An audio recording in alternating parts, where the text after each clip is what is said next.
Hello and welcome all.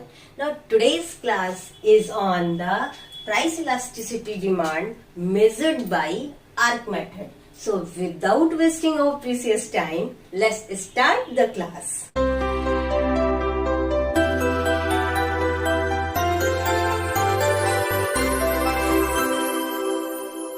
Arc method से price elasticity को calculate करने से पहले ये समझ लिया जाए कि आर्क इलास्टिसिटी है क्या, है ना। The measure of elasticity of demand between two finite point on demand curve is known as arc elasticity. जैसे कि हमारा डिमांड कर्व डीडी दिया हुआ है, ठीक है, और उसमें एक पॉइंट ए है और एक पॉइंट A1 है।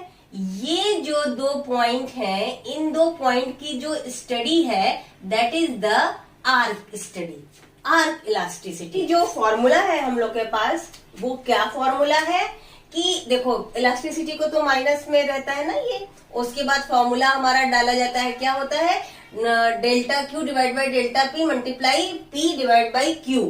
ठीक, अगर हम यहाँ पे मेजर करें इस पॉइंट ऑफ व्यू से तो हमारा अगर प्राइस डिक्रीज हो रहा है, प्राइस हमारा 10 है और जो P1 यूनिट है यानी कि दूसरी यूनिट नई यूनिट निकल के आ रही है वो क्या हो रही है 5 हो रही है, तो डेल्टा P हमारा 5 हो जाएगा। क्वांटिटी हमारी 20 थी तो 28 हो गई, तो हमारा डेल्टा Q जो है -8 हो जाएगा। ठीक है, तो अगर इस पॉइंट ऑफ व्यू से हम इलास्टिसिटी को कैलकुलेट करें तो हमारी इलास्टिसिटी कुछ कैलकुलेट होके इस तरीके से आएगी। कैसे भी वैल्यू हमारी निकल के आई है उसको फॉर्मूला में अगर हम पुट करते हैं तो डेल्टा क्यू हमारा -8 है, डेल्टा पी हमारा 5 है। ठीक, इसलिए -8 डिवाइडेड बाई 5 मल्टीप्लाई हमारा इनिशियल प्राइस 10 था, इनिशियल डिमांड 20 थी, तो हमारा हो गया 10/20। तो कैलकुलेशन क्या हुआ, हमारा चेंजिंग क्वांटिटी और प्राइस का प्रपोर्शन वो हो गया हमारा -1.6 और प्राइस और क्वांटिटी का जो प्रपोर्शन था वो क्या हो गया 0.5।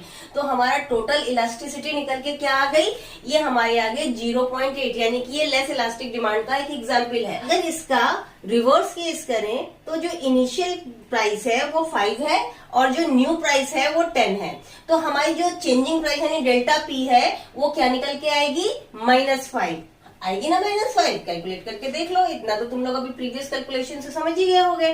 ठीक है, और फिर क्वांटिटी हमारी 28 डिमांड हो रही थी 5 पे, तो क्वांटिटी नई जो क्वांटिटी हम डिमांड करने लगे वो कितनी करने लगे 20। क्यों? क्योंकि हमारी प्राइस बढ़ गई, तो हमारी क्वांटिटी जो चेंज आ रही है डेल्टा क्यू आ रहा है वो 8 हो गया और वैल्यू यहाँ पुट किया 8 डिवाइड बाई -5 मल्टीप्लाई 10/28।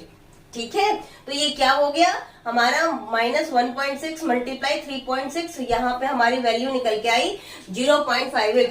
ये वैल्यू भी लेस इलास्टिसिटी को ही डिपिक्ट कर रहा है, लेकिन रिवर्स होने पे हमारा वैल्यू चेंज हो जा रही है। ये जो हमारी प्रॉब्लम है ना, रिवर्स करने पे चेंज हो जा रहा है और वैल्यू एग्जैक्ट नहीं हो रही है। प्रॉब्लम को सॉल्व करने के लिए दो सजेशंस आए, दो मॉडिफिकेशंस आए। नंबर 1 मॉडिफिकेशन जो लिया गया वो मॉडिफिकेशन था कि problems arising due to change in the direction of price change may be avoided by using lower value of P and lower value of Q. अब इसमें हम क्या करेंगे, दोनों में जो लोअर वैल्यू है उसको ले लेंगे, यहाँ P1 का लोअर वैल्यू ले लेंगे और यहाँ Q1 का लोअर वैल्यू ले लेंगे।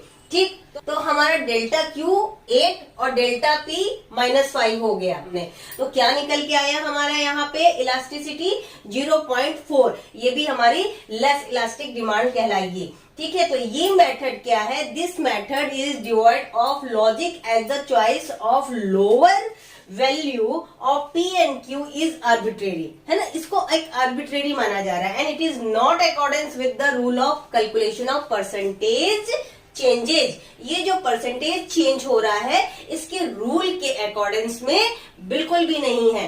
तो इसी वजह से अब हम सेकंड मॉडिफिकेशन पे आते हैं। सेकंड मॉडिफिकेशन में ये बात कही गई कि use average of upper and lower value of price and quantity.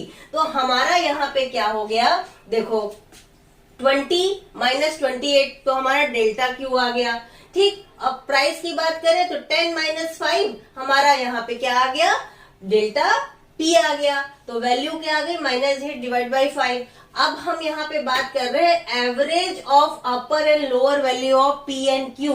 तो एवरेज क्या होगी, 10 + 5 डिवाइड बाई 2, है ना, इससे एवरेज निकल के आएगी। फिर 28 + 20 डिवाइड बाई 2, तो हमारा क्या हो जाएगा, यहाँ पे एवरेज वैल्यू हमारी क्वांटिटी की निकल के आ जाएगी।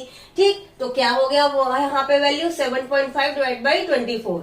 हमारी जो value delta Q divide by P थी उसकी वैल्यू -1.6 आ रही है, और यहाँ पे जो average value upper and lower की थी पी एंड क्यू की, उसकी वैल्यू 0.31 निकल के आ रही है, जिससे कि जो रिजल्ट निकल के आ रहा है वो लेस इलास्टिसिटी का ही आ रहा है। लेकिन ये पॉइंट हमारा कंसिडरेबल है, और ये जो है केवल और केवल एक मीन इलास्टिसिटी 2 पॉइंट के बिटवीन दिखाता है। That means that is the average responsiveness. I hope कि तुम लोगों को आज ये सब क्लियर अच्छे से समझ में आ गया होगा। अभी तक स्क्रीनशॉट नहीं लिया है, इसको नोट डाउन नहीं किया है, फटाफट इसका एक स्क्रीनशॉट ले लो। अगर मेरे क्लास में आज नए हो तो फटाफट इसको सब्सक्राइब करो, और अभी तक इसको अपने फ्रेंड्स को, अपने क्लासमेट्स को तुम लोग ने शेयर नहीं किया तो शेयर करो। शेयर करने से नॉलेज बढ़ती है, और साथ ही साथ तुम्हारे फ्रेंड्स को भी बेनिफिट होगा। All the best, take care and don't forget to subscribe my channel, that is the किसिका स्टडीज।